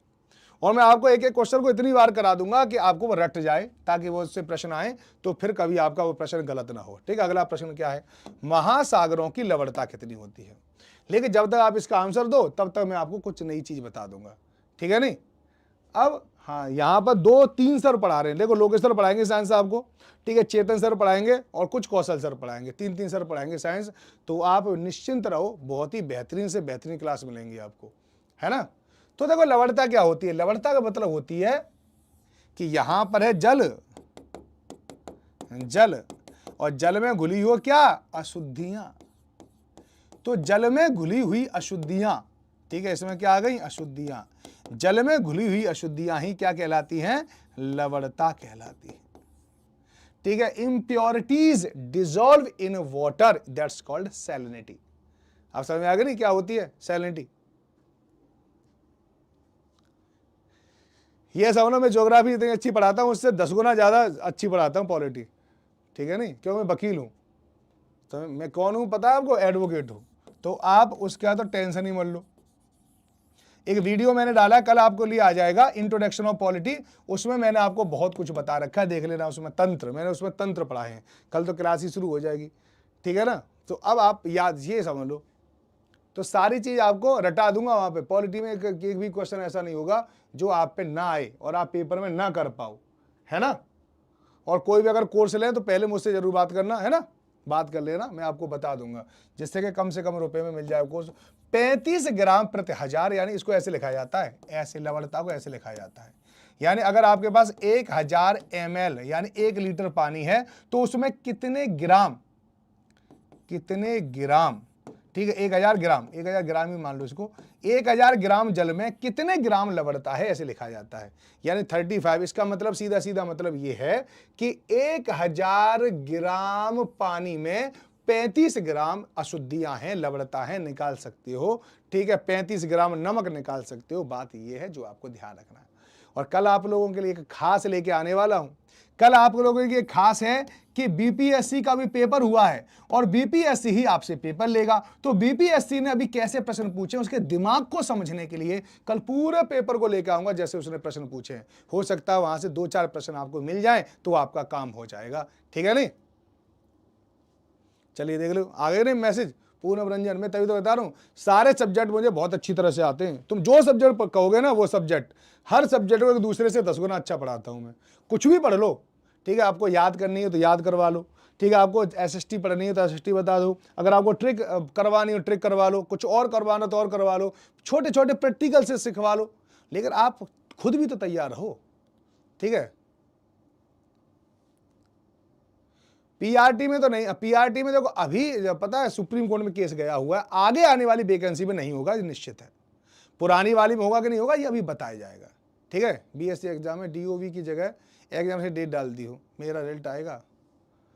तुम ये प्रिय वाला गुप्ता ऐसे काम मत किया करो, ये तो ध्यान रखा करो ना। अब बताओ इतनी बड़ी चीज कर रहे हो तुम्हें, हिंदी पढ़ाई, हिंदी तो पता है यहाँ पे बहुत गजब टीचर पढ़ाते हैं, 2-2 टीचर पढ़ाते हैं और मुझे नहीं लगता कि उनसे अच्छा कोई टीचर है भी, ठीक है। एक तो आपको वो सर पढ़ाते हैं उनका नाम मुझे एक तो अनुपम वो पढ़ाते हैं, क्या नाम है उनका, 2 सर पढ़ाते हैं, तो विजय विक्रम सर पढ़ाते हैं और एक और सर पढ़ाते हैं हमारे, 2 सर पढ़ाते हैं और हिंदी बहुत ज़बरदस्त, उनकी हिंदी बहुत ही ज़बरदस्त है, ठीक है नहीं सर। हिस्ट्री भी पढ़ाई है तो हिस्ट्री पढ़ाता रहा हूँ, यहाँ पे बहुत सारे क्वेश्चन करा दूंगा, जीएस करंट अफेयर्स भी करवाऊंगा, टेंशन भर लो। अगर ये क्लास में जब आप पता पेपर देने जाओगे, हाँ एक भी टाइम ऐसा नहीं होगा कि आपको ये लगेगा कि हाँ सर ये नहीं पढ़ाया, तो मैं पढ़ा दूंगा। अब देखो पता है जो पूरा सिलेबस तो हम पहले करवाएंगे, पहले सिलेबस कंप्लीट कराऊंगा, सिलेबस के बाद फिर मैं उन चीज़ों को करवाऊंगा जो इधर उधर की होती है ना, ये है। मेरा वकालत एक्सपीरियंस कहता है कि सुप्रीम कोर्ट कह देगा कि ऐसा है कि बीएड, यानी क्योंकि जब सुप्रीम कोर्ट के डिसीजन से पहले जॉब आई थी, तो हमारे यहाँ पे एक नियम है कि जब भी कोई कानून बनता है या कोई भी चीज़ बने तो उस पर यानी वो पहले जो काम हुआ उस पर लागू नहीं होता। तो ऐसा हो सकता है, ठीक है, उसके होने की संभावना ज़्यादा है, तो याद रखना है ना। और सर तो हैं गड़े चमकाने वाले, है ना शाहरुख खान स्टाइल है सर का, समझ में आया कि नहीं, तो वो आपको ध्यान रखना है। चलो आगे चलते हैं। यहीं पर 35 ग्राम यहाँ पे निम्न में से कौन सा कथन, लो तुम बहुत देर से कह रहे थे कि हिस्ट्री लेको, एक और आगे हिस्ट्री का प्रश्न ही आ गया। और हिस्ट्री का प्रश्न कितना खतरनाक आया ये भी देख लो। हड़प्पा के लोग तांबे का आयात राजस्थान की खेतड़ी और दक्षिण एशिया के ओमान देश से करते थे। ठीक, अगला देखो, टिन धातु का आयात ईरान और अफगानिस्तान से किया जाता था। सोने का आयात आधुनिक कर्नाटक से किया जाता था। बहुमूल्य पत्थरों का आयात गुजरात, ईरान और अफगानिस्तान से किया जाता था। उपरोक्त में से कौन सा विकल्प सही है? केवल एक सही, केवल 1 2 3 सही, 2 और 3 और 4 सही और उपरोक्त सभी है नहीं। अब देखो क्वेश्चन, अब बताओ। बहुत देर से कह रहे थे इतिहास लो सर, यही तो दुख है कि 2022 में ही सुप्रीम कोर्ट ने बिहार को निर्देश दिया था। हाँ दिया था, वो सबको दिया था, लेकिन ऐसा नहीं है, ठीक है। अब ध्यान रखना कि इसमें बीएड वालों को थोड़ा सा पड़ना भारी है, क्योंकि उन्होंने तो पता है, क्योंकि सुप्रीम कोर्ट को पहले ही बोलना था। बहुत सारे लोग तो पता है बीएड करते ही नहीं, तो उसमें थोड़ा सा पड़ना भारी है। अगर हम कोर्ट में अगर मैं दलील देता तो मैं यही दलील देता, ठीक है, और शायद मैं केस जितवा भी देता। 9th-10th के लिए ज्योग्राफी पढ़ा रहा हूं मैं, 9th-10th के लिए ज्योग्राफी। आप 9th-10th के लिए अगर ज्योग्राफी पढ़नी है तो आप 12 बजे की क्लास में जरूर आए, 12 PM पर, ठीक है, सुपर कोचिंग TGT PGT वाले चैनल पर। वहां पे आपको 9th-10th का ही वो करा रहा हूं, ज्योग्राफी चल रही है इस समय पर। और मैं जितने भी लोग देख रहे हैं सबसे कह रहा हूं, अगर आपको ज्योग्राफी अंदर से समझनी है, इस समय पर फिजिकल ज्योग्राफी चल रही है, वहां फिजिकल डिवीजन ऑफ इंडिया, उसकी सारी क्लास देख डालो, तो सारी क्लास है उसमें ऐसे फैक्ट करा रहा हूं कि आप सोच भी नहीं सकते हो, ठीक है नहीं, वो स्पेशल क्लास है। तो यहाँ पे उपरोक्त सभी है, याद रखना। इतने फैक्ट मैंने करा दिए, इसमें 4 फैक्ट हैं, चारों फैक्ट आपको याद रहने चाहिए। 4 फैक्ट क्या हैं? यही है कि हड़प्पा के लोग तांबे का आयात कहाँ से करते थे? राजस्थान की खेतड़ी से, ठीक है। टिन धातु का आयात कहाँ से करते थे? ईरान और अफगानिस्तान से। सोने का आयात कहाँ से करते थे? कर्नाटक से करते थे। बहुमूल्य पत्थरों का आयात गुजरात से करते थे। तो आपसे क्वेश्चन बना के कर सकता सीधे, तांबे का आयात वो कहाँ से करते थे? राजस्थान से, ईरान से, कर्नाटक से, गुजरात से। तो अब आपको राजस्थान लगाना। राजस्थान में एक जगह खेतड़ी की जो खान है उनमें से आपको पता कि मिलता है, आपको पता है टिन धातु। तो टिन आज भी आपको पता, तो छत्तीसगढ़ में सबसे ज्यादा टिन होती है ना, ये याद रखना, छत्तीसगढ़ में 90% टिन होती है, लेकिन उस समय पे ईरान और अफगानिस्तान से मंगाते थे। ये 4 फैक्ट हैं, ये 4 क्वेश्चन है अपने आप में, अगर देखा जाए तो 4 क्वेश्चन है जो आपको तैयार रखने चाहिए। आगे देखो, धौलीवीरा के बारे में कुछ बता दूं। धौलीवीरा, ठीक है, धौलीवीरा क्या है कि एक ये हड़प्पा में मिला हुआ एक नगर है। यह कच्छ के इलाके में खादिर बेट के किनारे बसा हुआ है। यह नगर 3 भागों में विभाजित है। वैसे 2 भागों में विभाजित होता है, हड़प्पा, मोहनजोदड़ो 2 भागों में, लेकिन ये 3 भागों में है धौलीवीरा। हर हिस्से के चारों पत्थर की ऊंची ऊंची दीवार बनाई गई है। इसके अंदर जाने के लिए बड़े प्रवेश द्वार हैं। इस नगर में खुला मैदान भी है जहां सार्वजनिक कार्यक्रम आयोजित होते थे। यहाँ मिले कुछ अवशेषों, हड़प्पा लिपि के 10 बड़े अक्षर मिले हैं, याद रखना। इन अभिलेखों को संभवतः लकड़ी में जड़ा गया था। यह एक अनोखा विशेष है क्योंकि आमतौर पर हड़प्पा के लिए एक मोहर जैसी छोटी वस्तुओं पर ही पाए गए हैं। वैसे अक्षर है ना, पहले छोटी छोटी मोहरों पर ही मिलते थे, लेकिन एकमात्र ऐसा जहां पर साइन बोर्ड लगे हुए हैं, ठीक है, साइन बोर्ड। तो ये भी आप याद रख सकते हैं, है ना। निम्न कथनों पर विचार कीजिए। हड़प्पा के लोग गेहूं, जौ, दालें, मटर, धान, तेल और सरसों उगाते थे। हड़प्पा सभ्यता में पुरुष ही हल चलाने का कार्य करते थे। अगला प्रश्न है, मोस्ट इंपोर्टेंट प्रश्न है। अब इसका जवाब देके दिखाओ, तुम, मैं मान जाऊं तुम्हें, है ना, मैं तुम्हारी योग्यता को मान जाऊं अगर इसका सही बताओगे। धौलीवीरा यूनेस्को में शामिल है। Madhubani, Raj Malhotra Gujarat, UP inspire hub, ठीक है, लक्ष्मी कुमारी जी, और यहाँ पे यूनिगर्ल नहीं, PW सर, ये बीएड वालों को बड़े बोले, ये PW सर कौन से हैं, है ना, धौलीवीरा यूनेस्को, और चलो इसका आंसर बताओ, तुम आपस में बात करने लग जाकर और फिर कहते सर कुछ आया ही नहीं सर, पढ़ते समय पढ़ाई पर नहीं ध्यान दोगे, इधर उधर। सर जी अपना नंबर दीजिए, सबके पास तो नंबर है मेरा, ठीक है, ये बहुत सारे स्टूडेंट नहीं, पैसे मांग लो। वैसे मैं यहाँ क्लास में नंबर नहीं देता, SST with Raj Rana Telegram पे आ जाना, वहाँ नंबर मिल जाएगा आपको। हड़प्पा के लोग गेहूं, जौ, दाल, मटर, धान, तेल और सरसों उगाते थे। हड़प्पा सभ्यता में पुरुष ही हल चलाने का कार्य करते थे। क्या होगा राइट आंसर, ये बताओ। तो हड़प्पा सभ्यता में दालें, गेहूं ये उगाते थे, ये बिल्कुल सत्य है, इसमें कोई गलत नहीं है, इसमें कोई गलत नहीं है। लेकिन हड़प्पा सभ्यता में पुरुष ही हल चलाते थे, इसका कोई साक्ष्य नहीं मिला है। तो दूसरा तो इसमें अपने आप गलत हो जाएगा, सेकंड तो अपने आप गलत हो जाएगा, तो केवल एक सही है, एज राइट आंसर, ध्यान रखना बस, है ना। ओके चलिए, कितनों के सही आए थे बताओ पहले तो। एक कितनों ने आंसर सही दिया था, सही से बता ना। केवल पुरुष सही नहीं है, हाँ बिल्कुल, श्रेया गुप्ता ने सही बताया, केवल जहां लगा हो सब लोग वो तो अपने आप वैसी गलत हो जाए, वो नहीं है, लेकिन पुरुष ही, इसका मतलब केवल ही लिखा हुआ है, ठीक है, चल हल चलाने का कार्य करते थे, ऐसा साक्ष्य कहीं नहीं मिला है, क्योंकि कहीं ऐसा नहीं लिखा हुआ है कि पुरुष ही, क्योंकि लिखे तो हम पढ़ ही नहीं पाए, बस हमें हल मिले, तो हल से हम कैसे अंदाजा लगा कि महिला हल नहीं चलाती थी, है ना। यहाँ पे कोई निषेध थोड़ी लिखा हुआ था कि महिला हल नहीं चलाएंगी। वैसे भारतीय संस्कृति में महिलाएं खूब काम करती थी, याद रखना, महिलाओं को घर बैठने के लिए नहीं रखा जाता था, अरे ये तो घर पे रहेंगी, रोटी फोटी बनाएगी, बस खूब काम किया करती थी, आदमियों से ज़्यादा काम किया करती थी महिलाएं, ठीक है नहीं। अभी जाओगे गांव में, जो पुराने जो गांव है वहाँ पे महिला देखो पूरा खेत का काम करती हैं, घर का काम करती हैं, ठीक है। दुनिया में सबसे बड़ा योद्धा माँ है, माँ से बड़ा कोई योद्धा नहीं है।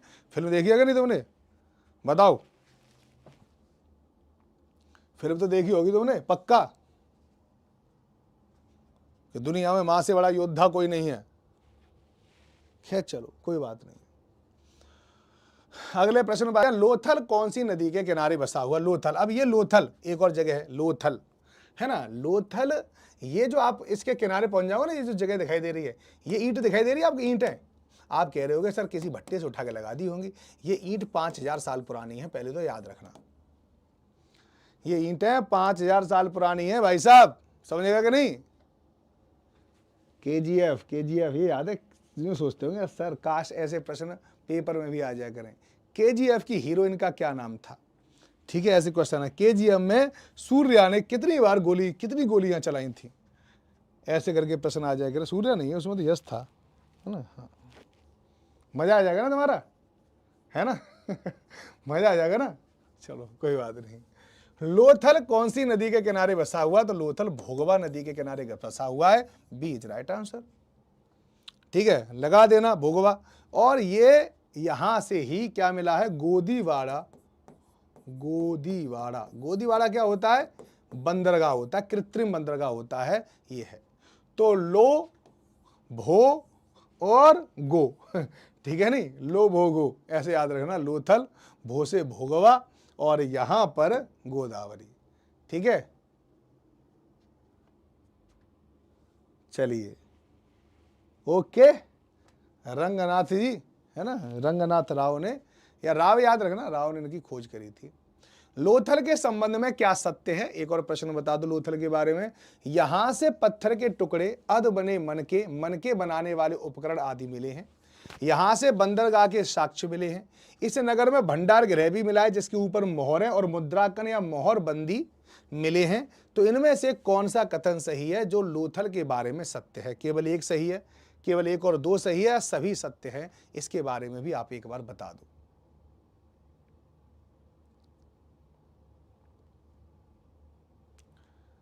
ठीक है नहीं। हाँ जी,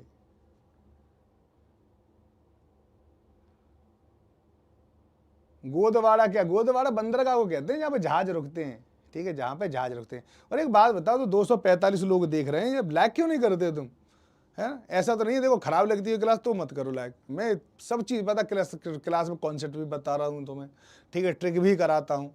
बाकी ऐसी कोई चीज़ नहीं है जो मैं आपके लिए नहीं करता हूँ। जो मुझे याद करवा सकता हूँ उसके लिए बार बार क्वेश्चन भी ऐसे क्वेश्चन बनाता भी हूँ। ये क्वेश्चन बनाने में टाइम लगता है ना, देखो ना क्वेश्चन बनाने में कितना टाइम लगेगा, तो आपको पता ही चल जाएगा। क्वेश्चन बनाओ, फिर उसकी आंसर बनाओ, फिर टाइपिंग करो, ठीक। तो ये राइट आंसर होगा, डी इज राइट आंसर, सारी चीज़ इसी में है। ये अगर पता है ये एआई से वो चित्र बनाया गया, एआई का मतलब आर्टिफिशियल इंटेलिजेंसी। तो आपको यहाँ पर जो दिख रहा है ना, ये है गोदीवाड़ा, ये रहा, ठीक है। ये भोगवा नदी जा रही है ये वाली, तो यहीं पे बना दिया गया, गुजराती आपको दिखाई दे रहा होगा। तो यहाँ पर जहाँ जाते हैं इसी को कहते हैं गोदीवाड़ा। ये एआई से बनाया गया है, लोथल है ये, ठीक है। अब लोथल ऐसा नहीं है वैसे, लेकिन एआई के द्वारा ये बनाया गया है। तो एआई तो आप जानती होगी, आर्टिफिशियल इंटेलिजेंस को एआई कहते हैं। ये सब आपको पता होगा, ध्यान भी है, आप याद भी रखोगे, ये भी हमें पता ही है। हड़प्पा सभ्यता के अंत का कौन सा कारण था, ये हम संभवतः आखिरी प्रश्न कर रहे होंगे इस समय पर। हड़प्पा सभ्यता के अंत का कारण कौन सा, लेकिन इसका आंसर थोड़ा सा लंबा है, इसलिए आप मुझे इसका आंसर बताने की कोशिश कीजिए। हड़प्पा सभ्यता क्यों समाप्त हो गई, ये बताइए। नदियां सूख गई थी, जंगलों का विनाश हो गया था, चरागाह और घास वाले मैदान समाप्त हो गए थे, कुछ इलाकों में बाढ़ आ गई थी, शासकों का नियंत्रण समाप्त हो गया था। क्या होगा राइट आंसर? 5 ऑप्शन में दे रखे हैं और 5 ऑप्शन में से आपको ये आंसर बताना है। सर जी 7 वैकेंसी में क्लास लेनी है, उसको ऐड करें, कोर्स का प्राइस क्या है? 6 से 8। बहुत ही है, 1999 है, लेकिन मेरे कोड का इस्तेमाल करोगे तो और कम में मिल जाएगा, ये भी आपको ध्यान रखना है ना। इसका आंसर बताइए मुझे कि हड़प्पा सभ्यता की अंत का कौन सा कारण है कि नदियां सूख गई थी, जंगलों का विनाश हो गया था, चरागाह और घास वाले मैदान समाप्त हो गए थे, कुछ इलाकों में बाढ़ आ गई थी या शासकों का नियंत्रण समाप्त हो गया था। ठीक है, अब इसको थोड़ा सा अच्छे से समझना पड़ेगा, ठीक है। समझने के लिए थोड़ा सा जानना पड़ेगा। और यहां पर मैं आपको एनसीईआरटी बता सकता हूं कि सिंधु घाटी सभ्यता के लोग कौन थे, कहां से आए थे, हमें अब भी पता नहीं है। संभावना है कि इसकी संस्कृति इसी देश की संस्कृति थी, उनकी जड़ें और शाखाएं दक्षिण भारत में भी मिल सकती हैं। कुछ विद्वानों को इन लोगों और दक्षिण भारत की द्रविड़ जातियों संस्कृति के बीच अनिवार्य समानता दिखाई पड़ती है। यहां पे देखो, सिंधु घाटी सभ्यता पर कुछ लोगों का कहना है कि उसका अंत अकस्मात किसी ऐसी दुर्घटना से हो गया जिसकी कोई व्याख्या नहीं कर सकते। सिंधु नदी अपनी भयंकर बाढ़ों के लिए प्रसिद्ध थी, जो नगरों और गांवों को बहा ले जाती थी। यह भी संभव है कि मौसम के परिवर्तन से धीरे धीरे जमीन सूखती गई हो, खेतों पर रेगिस्तान छा गया हो। मोहनजोदड़ो के खंडर अपने आप में इस बात का प्रमाण है। बालू की तह पर जमती गई, जिससे शहर की जमीन नीची होती गई और इमारतों को ऊपर उठाना पड़ा। ठीक है, ये है सब। तो यहां पर यह बताया गया, बहुत सारी चीज बताई गई है। दीवारें ऊंची हो गई, हम जानते हैं कि सिंध का सूबा, इसलिए मुमकिन है कि मौसमी परिवर्तनों से इन इलाकों में निवासियों और रहन सहन की पद्धति को प्रभावित किया हो। तो ये बहुत सारी चीजें कि नदियां सूख गई थी, जंगलों का विनाश हो गया था, चरागाह का एक विनाश हो गया था, कुछ इलाकों बाढ़ आ गई थी, लेकिन शासकों के बारे में कहीं नहीं पता हुआ है। तो 1 2 3 4 ये इसका सही आंसर है। इसमें कोई आंसर सही नहीं दे रखा है। शासकों के नियंत्रण वाला कहीं भी किसी एनसीईआरटी में नहीं दे रखा है कि शासकों का नियंत्रण समाप्त हो गया होगा, लेकिन इसमें ऑप्शन नहीं है, इसलिए इसमें 5 ऑप्शन सही माने जाएंगे फिर। ठीक है, अगर ये इसी में से अगर कोई आंसर लगाना है तो फिर ऑल ऑफ एबव लगाओगे। ठीक है, तो कहीं कहीं बताया जा सकता है कि इसमें जो सामान्य सैनिक जो शासन करते होंगे उनका कंट्रोल खत्म हो गया होगा, ये समाप्त हो गई होगी, बात ये है ना। चलिए, तो अब इसके बाद हम अगला प्रश्न बाद में करेंगे, जिसमें हम जानेंगे कि बुद्ध ने निम्नलिखित में से किस स्थान पर महापरिनिर्वाण प्राप्त किया था। यहां से हम कल की क्लास प्रारंभ करेंगे, कल यहीं पर क्लास होगी, ये आपको ध्यान रखना है। क्लास समाप्त करने से पहले इसकी पीपीटी मैं अभी आज से आप लोग, मैं पता पीपीटी डाल नहीं रहा हूं जानबूझ के। अभी कोई आप कहेंगे सर बार बार कह देते हो लेकिन पीपीटी नहीं डाल रहे हो, कोई तो रीजन रहा होगा। ठीक है, ये रहा हमारा आपका, ये रहा SST विद राज राणा। ये आपके पता यहाँ पर सब्सक्राइबर यानी ये हमारे परिवार हैं। और इसके अलावा ये जो क्लास आपको दिखाई दे रही है, क्लास आपको SST विद राज राणा में मिल जाती है। यहाँ पर क्लास है और यहीं पर साथ साथ आपके कमेंट भी मुझे दिखाई दे जाएंगे सबके। ठीक है, यहाँ पे कमेंट, तो कमेंट में अगर आपको अब कुछ लिखना मुझसे पूछना है तो पूछ सकते हो। और सारे लोग भैया लाइक जरूर कर दिया करो, यहाँ पे लाइक का बटन है। ठीक है, यहाँ पर है कि यहाँ पर कुछ प्रश्न आप हमसे पूछे जा रहे हैं कि अलका कुशीनगर, आंसर नहीं, मैंने वहाँ पे ख़त्म ही कर दिया है। अगर आपको कोई कोर्स खरीदना है तो आप एक काम करें, यहाँ पर नीचे आ जाएं, डिस्क्रिप्शन बॉक्स में मोर पे जाएं और मोर पे जाने के बाद BPSC टीचर वैकेंसी कोर्स के लिए लिंक, तो आप यहाँ पे सीधे क्लिक कर दो। अगर आपके उसमें अगर आपके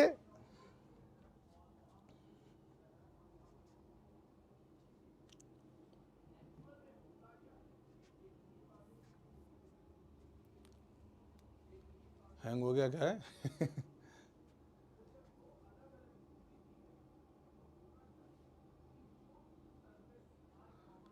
मुझे लग रहा है थोड़ा सा या तो हैंग हो गया, थोड़ा खुल रहा है, थोड़ा टाइम लगेगा, है ना, इसमें यही है।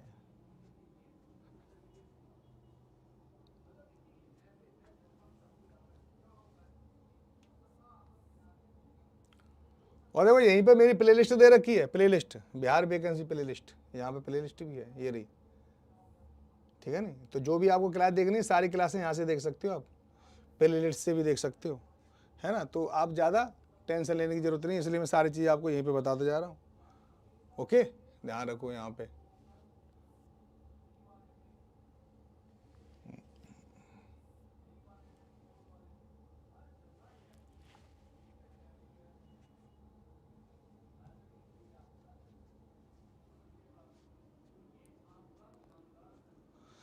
सर जी बताइए 40 नंबर का जीएस आप में कौन कौन से, 40 में से 40 सब मैं ही पढ़ाऊंगा, जी के जीएस तो, ठीक है नहीं, जी के जीएस सारी मैं ही पढ़ाऊंगा, टेंशन मत लो उसमें। अब यहाँ पे ये खुल नहीं रहा है, वरना पता है यहाँ पे जो कोर्स खरीदने कह रहे थे ना उनके लिए बता रहा हूँ, अब सीधे सीधे यहाँ पे जाना होता है पूरा फुल, ये रहा, देखो ये रहे। तो यहाँ पर आप पता है ये वाला आपके पास ही खुल जाएगा, यहाँ पर आप अप्लाई कूपन करोगे तो यहाँ पर क्या है कि यहाँ पे राज राणा डाल देना, ठीक है, राज राणा याद रखना, यहाँ पे हटा के पता है राज राणा जरूर डालना, राज, और फिर आपको यहाँ पे राणा ये दिखाई देगा, ये यहाँ पे अप्लाई कर दो, फिर 1856 रुपये का कोर्स मिल जाएगा, यहाँ से आप कोर्स को परचेज कर सकते हो, कल आपकी क्लास यहीं से शुरू होंगी, ठीक है, ये रहा,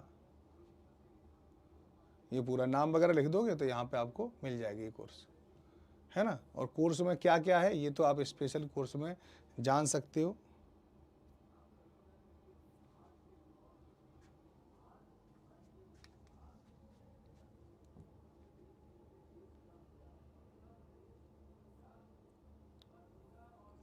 यहीं से ले लेना, ठीक है, जिसको भी कोर्स परचेज करना हो वहाँ से ले लेना। अब मैं थोड़ा सा मतलब पीडीएफ भी डालना शुरू कर दूंगा आज से सोच रहा हूँ, लेकिन पीडीएफ से फिर वही दिक्कत आ जाती है, तुम कितना पढ़ते हो। चलिए बाय बाय, टेक केयर सब लोग।